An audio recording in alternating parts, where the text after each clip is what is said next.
novo recorde diário em menos de uma semana. Chegamos ao último mês de 2020 antes das férias. Se é que dá para chamar de férias, né? A gente teve um ano muito atípico que marca uma nova era na nossa sociedade. Uma era de extremos, de polarização, de doenças físicas e sociais. Uma era de cancelamento. E dando uma resumida rápida na minha vida esse ano, e provavelmente na sua também, quantos cancelamentos não? Parece que o ano não foi, parece que ele não aconteceu, porque coisas importantes ficaram pendentes. Expressões como o ano só é ano quando tem retiro.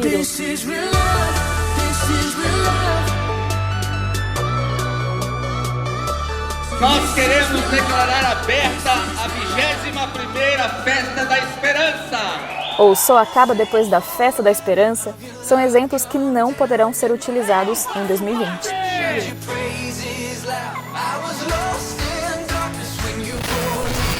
Pois é, esses foram só alguns exemplos dos compromissos que foram cancelados, deixando tudo meio que no ar.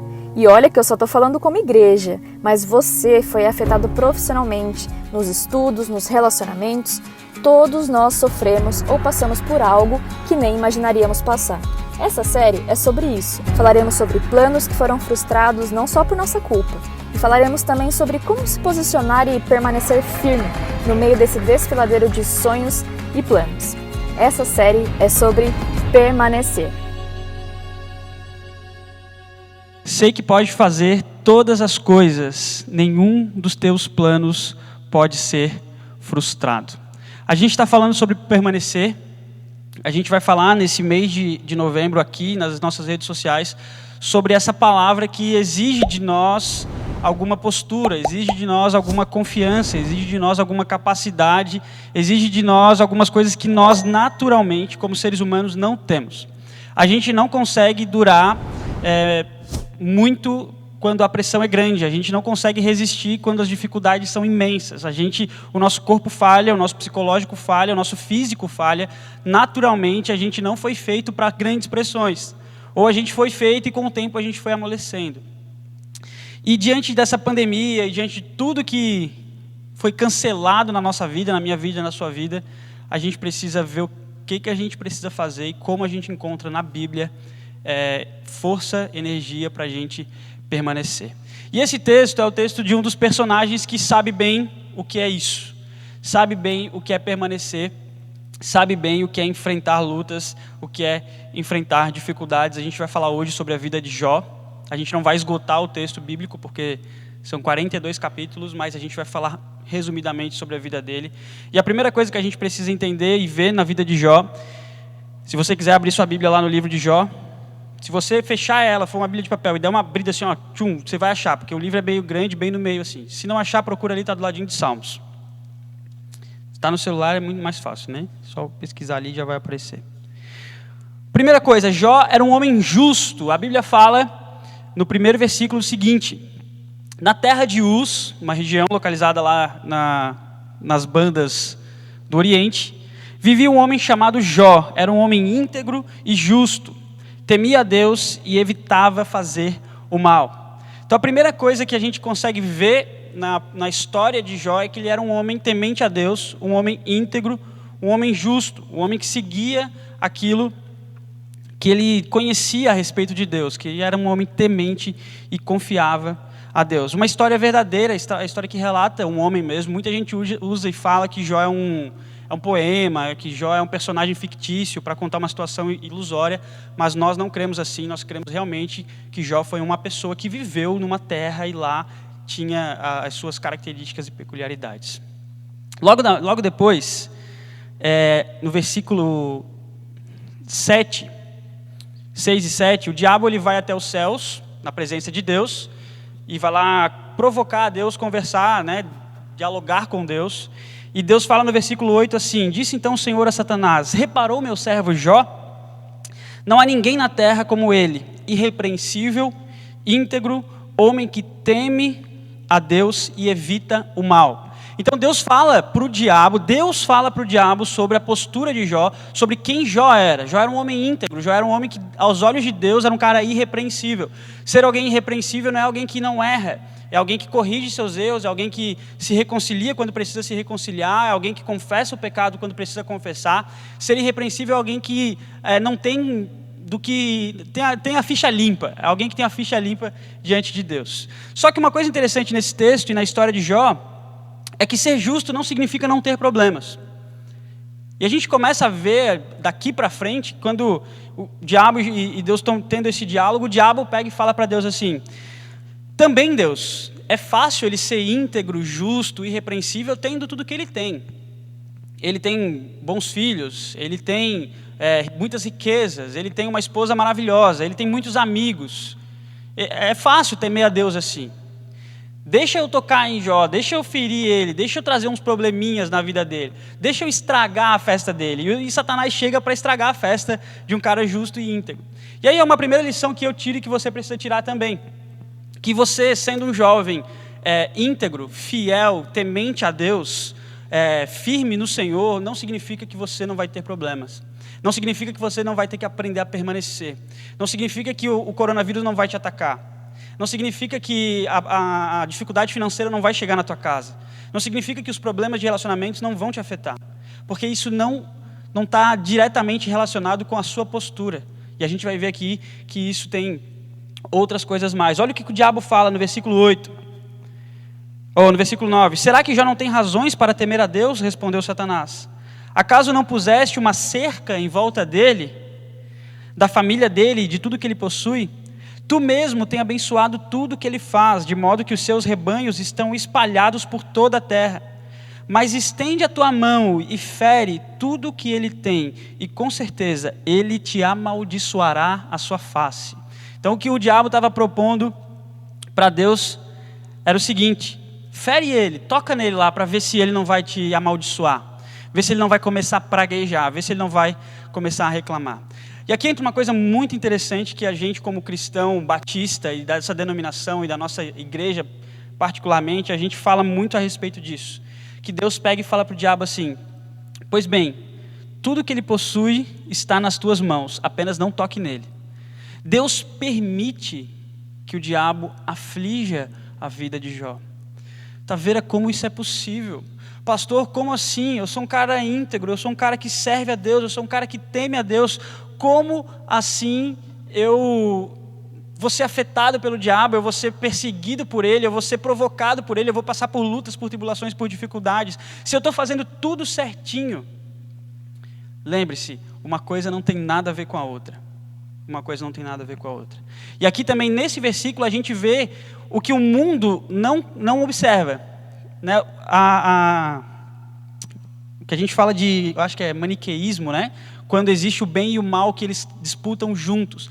Tem pessoas que falam que existem as duas forças, o bem e o mal, e elas estão disputando para ver quem ganha. Nós não cremos assim. Nós não cremos assim. Deus já venceu tudo. Todas as batalhas, todas as lutas, todas as guerras foram vencidas no dia que Jesus morre na cruz. E esse texto é uma prova disso. O diabo precisa pedir permissão para Deus para afetar a vida de Jó. O diabo precisa pedir permissão para Deus para trazer sofrimento para aquele homem. E Deus permite isso. Nossa, está vendo aqui Deus mal. A gente vai ver mais para frente por que Deus pode permitir o sofrimento. Não existe essa disputa. Não vivemos num mundo duelista.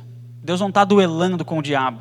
Isso aí é Hollywood. Mas Deus não está duelando com o diabo. O diabo nunca vai vencer a Deus. O diabo não tem a permissão de Deus para chegar na presença de Deus sem que Deus autorize. E assim a gente consegue entender que quem domina o universo, que quem manda em tudo, quem controla tudo é o nosso Deus. Amém? Não esqueça disso. Não ache que você está vivendo um dilema e que Deus está... Meu Deus, onde é que Deus está? Deus não está vendo isso, Deus não está lutando. Não, fica tranquilo. Deus está observando todas as coisas e tudo que está acontecendo está no controle de Deus. E aí Jó, então, é afetado pelo diabo, o diabo encosta na vida dele e ele não abre a mão, ele não nega Deus, não pragueja, e Deus fala assim: então tá, então pode ferir ele também, pode ferir Jó, mas não tira a vida dele. E aí acontece algumas coisas interessantes. A gente vai ver as 5 perdas que Jó tem nesse texto, são relatadas. Primeira, perda financeira, que eu fui afetado também nesse período. Você, se você é adolescente, seus pais com certeza foram afetados. Você também, que já paga suas contas de alguns boletos em casa, também foi afetado. Por quê? Porque o diabo, quando chega na vida de Jó, ele vai lá. O texto relata que os filhos estão todos jantando juntos na casa do mais velho. Jó está na casa dele, chega um servo e fala: Jó, todos os teus rebanhos foram assassinados ou roubados. Não existe mais nada, você perdeu tudo. E Jó fica muito triste. Aí chega um outro servo no mesmo instante e fala: Jó, sabe a casa do teu filho mais velho, onde todos estavam jantando? Ele: sei, pois é, desabou a casa, morreram os 10 filhos. Os 10 filhos de Jó morreram ao mesmo tempo. A gente não tem filhos, a grande maioria de nós aqui, jovens e adolescentes. Mas imagina o que é um pai ter que enterrar 10 filhos ao mesmo tempo. Não é algo natural. Não é algo que qualquer pessoa faria isso com tranquilidade. Não é algo que qualquer pessoa encararia isso com, como diz as expressões, com os pés nas costas. Não. Jó com certeza estava abalado e foi abalado. Em seguida, a saúde de Jó é afetada. O diabo toca na vida de Jó, afeta a saúde dele. E o texto fala que Jó ficou com umas feridas da sola do pé ao topo da cabeça. E ele pegava cacos de telha para raspar a pele de tanta sujeira, inflamação e podridão. A saúde de Jó estava afetada. Eu estou passando por uns problemas do meu joelho e eu fico muito irritado, assim, muito insatisfeito. Poxa, que droga, meu joelho não para de doer, não para de doer. Você aí, talvez, que já passou por um problema de saúde, sabe do que eu estou falando. Agora imagina o cara que está todo esfolado, todo, sei lá, eu fico imaginando uma catapora 45 mil vezes piorada em Jó ali. E ele todo irritado já. E ele não pragueja contra Deus. Aí chega a esposa dele, o apoio familiar, ele perde o apoio familiar. A esposa dele chega para ele e fala isso aqui, ó: faz um favor, Jó, amaldiçoa esse teu Deus e morre. O relacionamento dele familiar já não está bom. O apoio que ele precisava ter da esposa, da companheira, de alguém que era para estar do lado dele, caminhando com ele, ajudando ele, a pessoa fala: olha, o que falta para ti, Jó, é só amaldiçoar Deus e morrer, porque tudo isso acontecer no mesmo tempo não tem explicação. Tu deve ter feito alguma coisa muito, muito séria, muito errada, amaldiçoa esse teu Deus e morre. E em seguida, os amigos chegam para visitar Jó, e o texto sagrado fala que os amigos, ao verem Jó na entrada da casa, eles choram de ver o estado de Jó. E o texto fala que quando eles chegam perto de Jó, eles ficam 7 dias do lado de Jó, só chorando por causa das dores, das lutas e das tristezas. Só de pensar eu já fico, mal. Só que o que acontece? Por que ele perde os amigos? Porque os amigos começam a criticar Jó. Os amigos começam a falar: Jó, tu deve ter feito alguma coisa muito séria. Jó, Deus não te ama. Jó, tudo que tu viveu com Deus não existe, porque se tu fosse realmente temente a Deus, se Deus estivesse contigo, tu estaria bem, tu estaria passando por essa situação tranquilo. Essas coisas não teriam te acontecido. Os ímpios, aqueles que não creem em Deus, poderiam estar sofrendo, mas tu, Jó, não. Então, Jó, tu tem alguma coisa errada, tu tá fazendo alguma coisa errada. E aí eu gosto muito desse texto aqui. Isso aqui é uma pergunta que nenhum de nós gostaria, com certeza, de ter ao nosso lado pessoas que só estão com a gente porque elas têm interesse em alguma coisa. E por que isso? Porque Jó, ele responde para a mulher e responde depois para os amigos em diversos textos. Eu só coloquei isso aqui como referência. Ele fala assim: quando a mulher fala, amaldiçoa esse teu Deus e morre, ele fala para ela assim: você fala como uma insensata. Pensa Jó, com os filhos mortos, pobre, sem nenhum bem, todo esfolado, a mulher mandando ele amaldiçoar a Deus, os amigos criticando, ele pega e fala para ela assim: você pensa como uma insensata. Aceitaremos o bem dado por Deus e não o mal? Em tudo isso, Jó não pecou com seus lábios. Então, diante de todas essas perdas que abrangem todas as áreas da vida de uma pessoa, Jó em nenhum momento praguejou contra Deus, Jó em nenhum momento criticou a Deus, Jó, pelo contrário, permaneceu firme. Jó permaneceu firmado no Senhor. E tem um texto que eu não coloquei aqui, mas é um texto que Jesus fala no Sermão do Monte. Ele fala assim: olha, o sol ele nasce para o justo e para o injusto. A chuva chove sobre o justo e sobre o injusto. Então, não é porque você é o queridinho aos seus olhos de Deus que você não pode sofrer ou você não pode passar por lutas e dificuldades. E é isso que Jó prova para a gente. A questão não é que a gente não deva sofrer. A questão é como passar pelos sofrimentos, como permanecer firme, como permanecer focado em meio a tudo isso. E o que surpreende, obviamente, é a fé de Jó em meio a toda essa dificuldade. Eu gostaria de desafiar muito vocês a lerem o livro de Jó. Às vezes ele pode parecer meio repetitivo aqui do capítulo 2, 3 para frente, que é quando ele começa a ter os diálogos com os amigos dele, mas tem muitos versículos chaves ali que vão trazer alguns ensinamentos muito grandes. Um deles é esse aqui, Jó, capítulo 19, versículo 25, quando Jó fala assim: eu, Jó, sei que o meu Redentor vive e que no fim se levantará sobre a terra. Amém? Eu sei. E aqui não cabe teologia, tipo, quanto tempo você estudou de teologia, quanto tempo você tem de igreja, não vale nada a não ser a fé. Nada do que a gente vive, qual ministério você faz parte, nada disso faz diferença em relação à certeza que você tem do Evangelho, em relação à certeza que você tem de quem é Jesus para você, em relação à certeza do que Jesus fez e do que Jesus fará por você. Jó, em meio a todo sofrimento, em meio a toda luta, em meio a toda dificuldade, toda agonia que ele estava passando, como é que o cara é capaz de dizer isso? Só porque ele realmente confiava em Deus. Só porque ele realmente confiava em Deus. E o que eu tenho para te dizer nessa noite é: confie em Deus. Tenha coragem, mesma coragem de Jó, de falar: eu sei que o meu Redentor vive. Eu sei que o diabo não está batalhando com Deus tentando derrotá-lo, porque ele já está derrotado. Eu sei que as tribulações e as dificuldades podem acontecer e podem cair sobre a minha cabeça também. Mas eu sei que o meu Redentor vive. Pessoas que cultivam a fé verdadeira e sabem em quem creem, permanecem mesmo quando não parece ter mais luz no fim do túnel. Sabe por que eu coloquei fé verdadeira? Porque esse versículo aqui, ele vai separar os crentes os convertidos dos convencidos. Porque o convertido, ele tem uma fé verdadeira. O convencido, ele tem uma fé utilitarista. Sabe o que é fé utilitarista? É quando você usa da fé para receber algo em troca.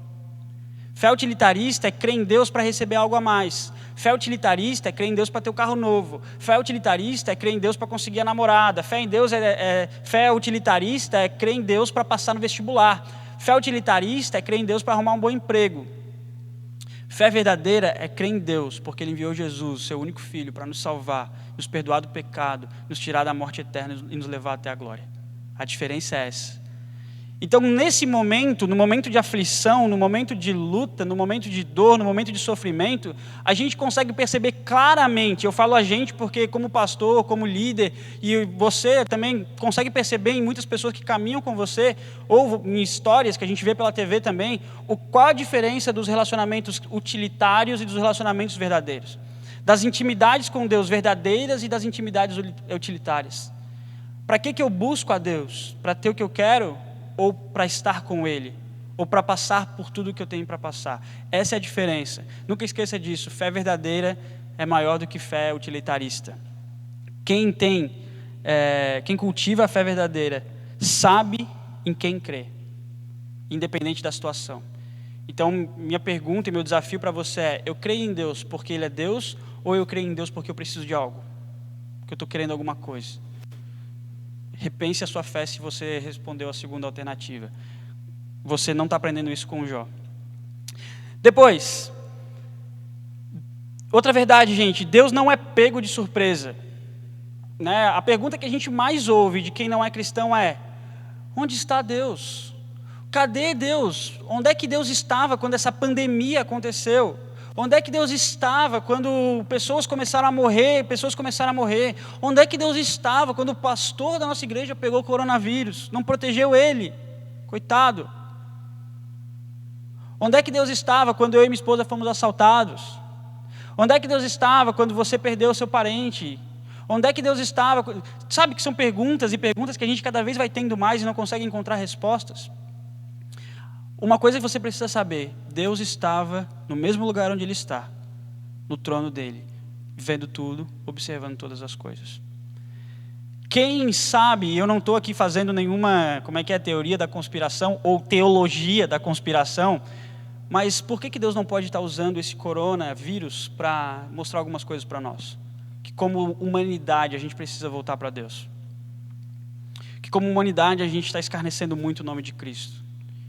Que como humanidade a gente está arrastando Jesus na passarela do carnaval e chega março, acabou o carnaval, a gente está todo mundo intocado dentro de casa com um vírus que está nos assolando aí. Quem sabe Deus não pode estar usando isso para nos ensinar. Quem sabe Deus não permite, quem sabe não, com certeza Deus permitiu isso, o sofrimento, porque Ele tem algo para nos ensinar. Ele tem algo para te ensinar. Deus nunca é pego de surpresa. E olha o que o texto fala: eu sei que o meu Redentor vive e que no fim Ele se levantará sobre a terra. Esse diálogo acontece no capítulo 19. Tem uma longa história de discussão ali entre eles, e só no capítulo 38, 39 que Deus vai falar de fato com Jó. Mas a gente já vai chegar lá. Mas só para você entender que Jó tinha essa convicção de que Deus vive, de que Deus tem um controle sobre todas as coisas lá no primeiro momento, na primeira luta, na primeira dificuldade, ele tem convicção de que Deus está agindo. Então meu desafio para ti é, está passando por uma luta, está passando por uma dificuldade, tenha convicção que Deus também está vendo. Tenha convicção de que Deus sabe. Tenha convicção de que Deus vai agir. Tenha fé verdadeira e tenha convicção de que Deus sabe de todas as coisas. Logo em seguida, após isso tudo está rolando, Jó faz 3 coisas. A primeira delas é: por que eu, Deus? Jó faz aproximadamente 14, 16 perguntas, falando: Deus, por que eu fiz? Por que o Senhor permitiu que isso acontecesse comigo? Por que aconteceu comigo, Deus? Eu fiz um pacto com os meus olhos de não cobiçar a mulher do meu próximo. Eu sou um homem fiel. Eu sou um homem temente. Por que o Senhor fez isso comigo? Já começa a se queixar. E diante de todas essas perguntas, Deus não fala nada.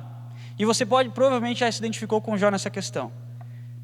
Questionar a Deus, chegar diante de Deus e falar: Deus, por que eu? Deus, o que está acontecendo comigo, Deus? Isso não pode, Deus, não tinha outra pessoa para passar esse sofrimento, tinha que ser eu. E Deus fica em silêncio. E você fica agoniado. Como eu estou falando desde o começo aqui, são mais perguntas do que respostas. A segunda coisa que ele faz, ele fala: Deus, onde tu está? Onde você está? Onde tu está agindo aqui? E óbvio que eu estou falando para vocês que Deus tem o controle de todas as coisas, é algo que Jó está experimentando, assim como nós. Jó também estava passando pelas dificuldades. Jó não estava sentado na tranquilidade escrevendo a sua história. Ele também estava passando por essas dificuldades. E chega um momento que ele fala: Deus, onde é que você está? Porque eu não estou te vendo. Eu te fiz agora 15 perguntas, 16 perguntas e tu não me respondeu. E a outra coisa que ele fala, ele se defende. Porque os amigos dele estão falando: Jó, tu não pode, cara. Tem alguma coisa, tem algum encosto em ti. Os amigos dele: olha, Jó, fizeram um trabalho pesado aí para cima de ti, velho. Porque tu não crê em Deus não, velho. E aí Jó começa a falar: gente, eu sou um cara íntegro, eu sou um cara fiel, eu sou um cara temente a Deus. Vocês parem de me amolar com isso, porque eu sou um cara que sirvo a Deus. E ele fala: para, se tu servisse a Deus mesmo, isso não ia estar acontecendo contigo. E Jó continua se defendendo. Você pode não entender o porquê, mas nunca pode deixar de crer. Essa é outra coisa que a gente aprende com Jó. Jó não entendia por que tinha acontecido com ele. Jó não entendia onde Deus estava no momento que ele estava passando por todas as situações. Jó não entendia por que estava sendo acusado injustamente. Mas mesmo não entendendo nada, Jó continua crendo. Jó continua com a sua fé inabalável. Jó continua com a sua fé firme. E o meu desafio para ti é justamente esse. Você pode ter várias questões, você pode ter várias dúvidas, você pode estar inseguro em muitos aspectos em relação à sua vida, mas nunca pare de crer em Deus. Não importa a dificuldade que você esteja passando, não importa a dor que você esteja passando, ou se você está de boa aí sentado na cadeira, que isso não está te afetando em nada, você está curtindo a sua vida numa boa, lá na frente, se de alguma forma você passar por alguma luta, por alguma dificuldade, saiba disso. Não pare de crer, mesmo que você não consiga encontrar respostas. Diante de tudo isso, Deus rompe o silêncio. E aí essa parte é a parte maravilhosa do texto, assim. Deus, ele, depois de tantas queixas, tantas agonias, tanto sofrimento, tanta luta, mesmo Jó não tendo passado por, não tendo praguejado, não tendo criticado, ele não consegue ver Deus claramente, ele não consegue ouvir Deus claramente, até que Deus rompe o silêncio. E Deus rompe o silêncio de uma das melhores formas. Eu quero ir contigo lá para o finalzinho. abre um pouquinho antes ali no 38. Eu peguei uma das coisas que Deus fala, mas Deus fala 70. Deus faz 70 perguntas para Jó. Jó faz 16 perguntas para Deus e Deus faz 70 perguntas para Jó. Eu vou ler algumas delas para vocês. A partir do versículo 38, capítulo 38, versículo 1. Então o Senhor respondeu a Jó do meio da tempestade e disse: quem é esse que obscurece o meu... Opa, de novo. Estou de lado aqui. Quem é esse que obscurece o meu conselho com palavras sem conhecimento? Depois, no versículo 8, olha só. Quem represou o mar, pondo-lhe portas, quando ele rompeu o ventre materno? Ou, versículo 11, quando eu lhe disse, até aqui você pode vir, além deste ponto não, aqui faço parar suas ondas orgulhosas? Quem fez isso, Jó? Deus está perguntando para Jó. Quem que deu limites para o mar? Depois ele continua falando, fazendo várias perguntas retóricas para Jó. Versículo 34 do mesmo capítulo. Você é capaz de levantar a voz às nuvens e cobrir-se com uma inundação? 39. É você que caça a presa para a leoa e satisfaz a fome dos leões? Deus está perguntando para Jó. Em outras palavras, Deus está falando assim: Jó, quem tu pensa que é? Quem tu pensa que é? E aí no capítulo 47, no versículo 7, Deus fala assim: prepare-se como um simples homem que é, e eu lhe farei umas perguntas e você me responderá. E aí ele continua. E aí tem uma muito legal, que eu até sublinhei aqui. Deixa eu achar rapidinho. Capítulo 41, ele fala assim: você consegue pescar com um anzol o Leviatã, ou prender a sua língua numa corda? O Leviatã é considerado um monstro, né, do mar. E Deus fala para ele: você consegue pescar com anzol o Leviatã? Deus está questionando Jó e está falando assim: Jó, onde é que você é na imensidão do meu universo? O que você é? Onde você está diante de tudo isso? Olha esse versículo aqui. Quem primeiro me deu alguma coisa que eu lhe deva pagar? Tudo que há debaixo dos céus me pertence. Deus está falando para Jó. E olha só como é interessante que o diabo já saiu de cena, beleza? O diabo já saiu de cena. O diabo não é protagonista dessa história. O protagonista dessa história é o próprio Deus, mostrando para Jó que Deus está no controle de todas as situações. O diabo só estava ali para ferir, para machucar Jó com a permissão de Deus, para que Deus pudesse ter esse diálogo com Jó. E aqui é muito louco de pensar que Deus permitiu que tantas coisas ruins acontecessem com Jó, para que Deus chegasse diante dele e falasse assim: Jó, se coloca no teu lugar agora. Você é um cara reto, você é um cara íntegro e irrepreensível, mas eu sou Deus.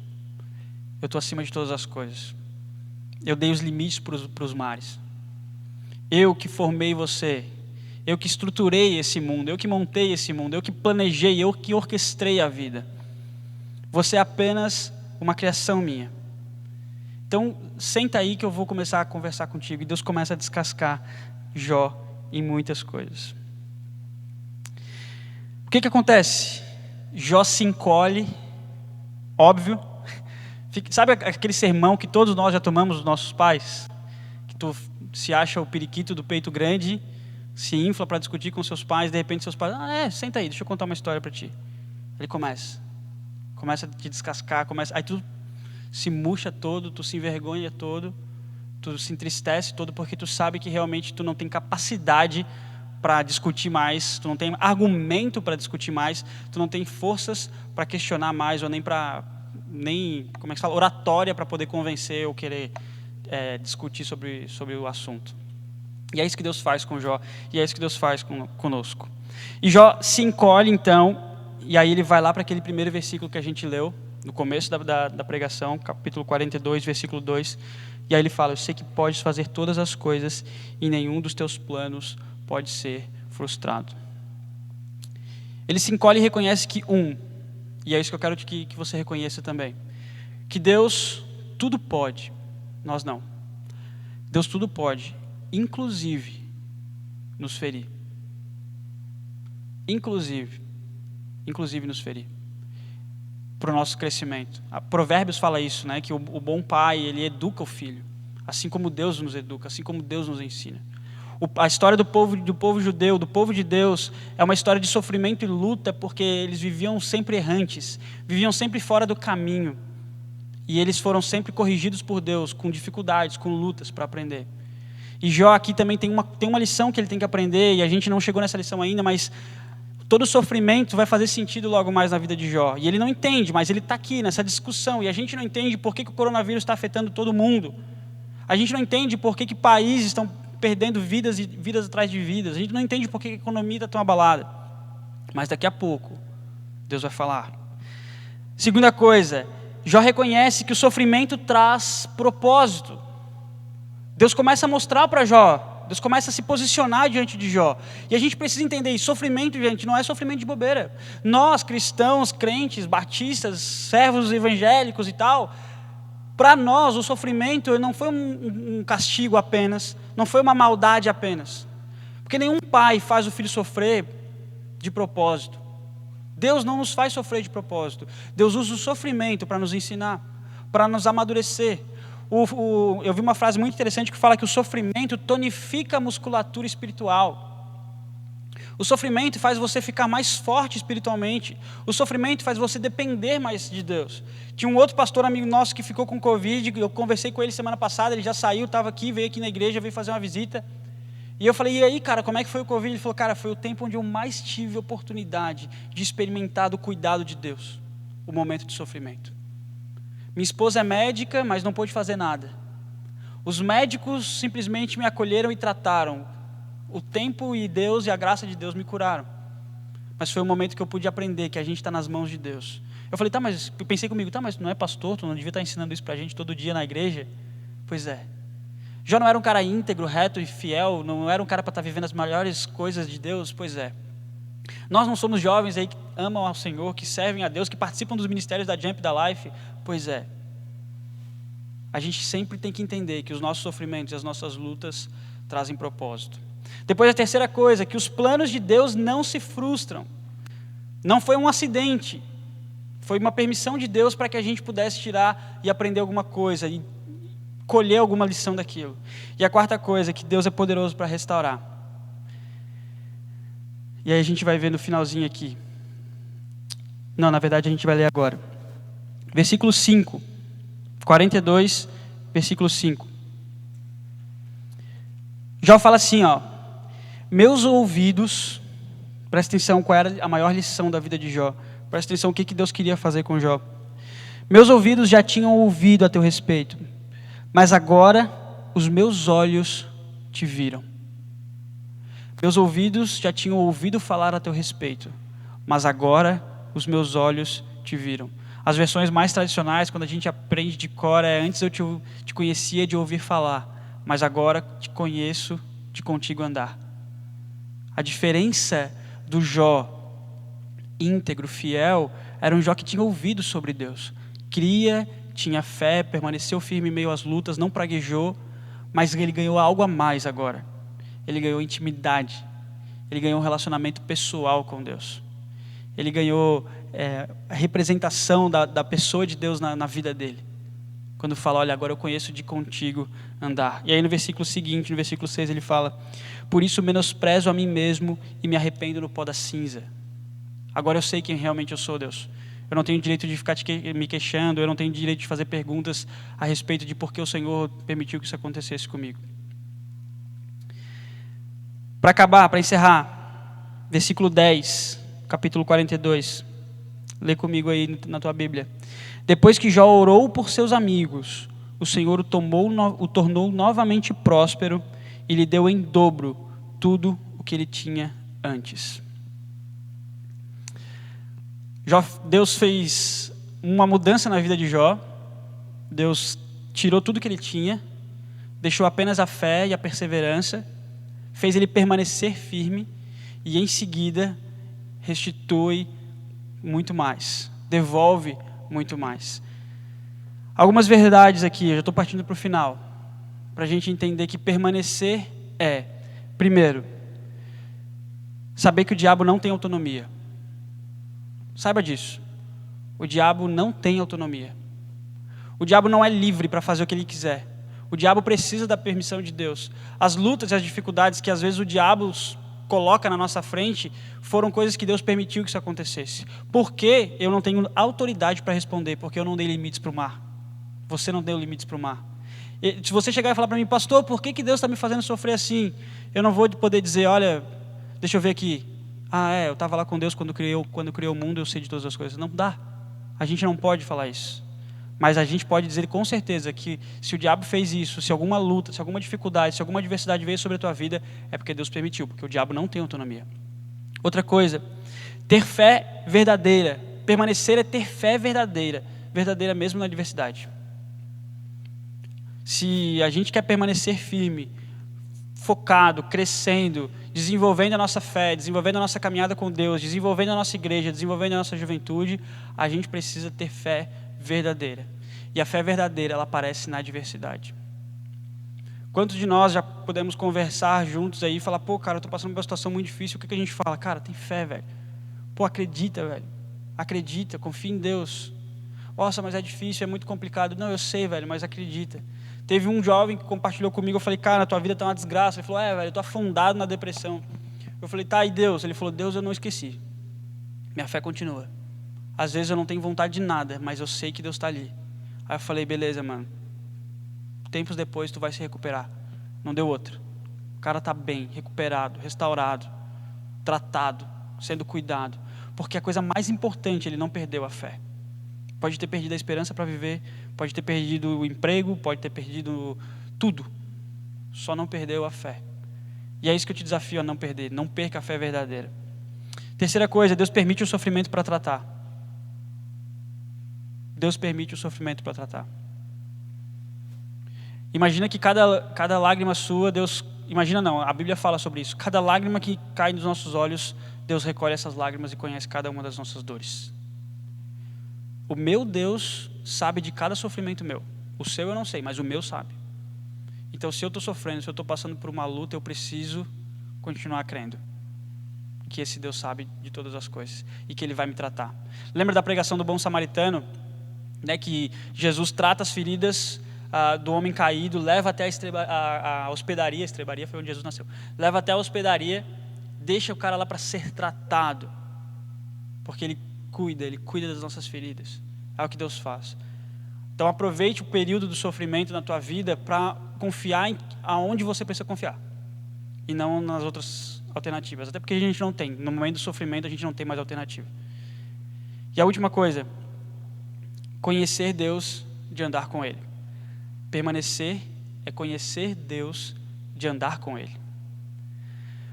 Meu desafio para ti é que durante todo esse período que a gente viveu esse ano inteiro, que muitas coisas foram canceladas, muitas pessoas foram canceladas na internet, muitas vidas foram tiradas por causa da doença, muitos empregos foram perdidos, muitos sonhos foram adiados ou interrompidos.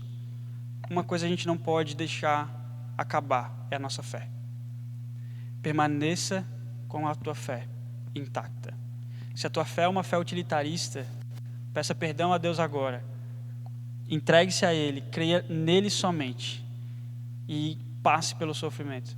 Porque lá na frente Deus vai restaurar. Lá na frente Deus vai mostrar e tu vai olhar para trás e tu vai falar assim, cara, que isso? Como Deus restaura? E Deus restaurou cada área da vida de Jó. Deus restaurou as finanças, os parentes que começaram a chegar para visitar Jó depois desse momento de restauração, que ele começa a falar agora de uma nova linguagem, os parentes começam a trazer joias e presentes, e com isso parentes e amigos, na verdade, começam a trazer presentes. Jó tem mais 7 filhos homens e mais 3 filhas mulheres. Isso prova que o relacionamento dele foi restaurado, porque os filhos não nascem no estalo de dedos, eles têm que, e ele restaurou o relacionamento dele com a esposa. Deus restaurou filhos, Deus deu novos filhos. Ficam as marcas, as cicatrizes, obviamente, mas deu novos filhos. E a Bíblia fala depois que as filhas de Jó eram as mulheres mais bonitas de todo o reino, de toda a cidade, de toda a terra que ele vivia.